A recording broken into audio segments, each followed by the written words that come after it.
Bienvenue sur le stand Toyota au Salon de Genève 2019. Alors la grosse nouveauté chez le constructeur japonais, c'est bien sûr la Corolla hybride qui est lancée début 2019 en berline comme en break, présentée ici. Mais ces deux modèles sont à peine commercialisés que Toyota présente déjà deux nouvelles versions de sa Corolla hybride, à commencer par la GR Sport, qui est ici présentée en berline. Alors c'est une version qui a une présentation un petit peu plus sportive, qui est reconnaissable donc à ses jantes de 18 pouces, à son bouclier arrière spécifique, qui est doté de deux fausses canules d'échappement, à gauche et à droite.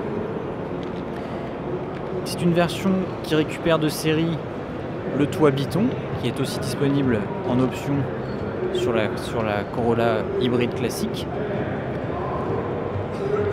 On va continuer le petit tour en découvrant à l'avant également une calandre spécifique.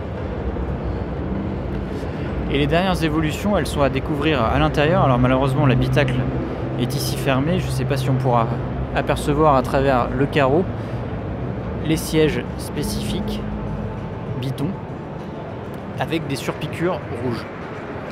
Alors cette version n'en reçoit aucun changement niveau moteur ou châssis. Elle est disponible avec les deux versions 1,8 litre et 2 litres. Elle sera lancée en France seulement en janvier 2020 et du coup on ne connaît pas encore les tarifs. La deuxième déclinaison, qui sera lancée également en janvier 2020, elle est basée sur la carrosserie Break Touring Sport de la Corolla hybride. Elle s'appelle Corolla Trek et elle adopte une présentation un petit peu plus baroudeuse. Alors on le remarque tout de suite par ce bouclier avant spécifique avec des protections de carrosserie en plastique qui entourent toute la voiture, qui entourent les ailes, les bas de caisse et enfin le bouclier arrière.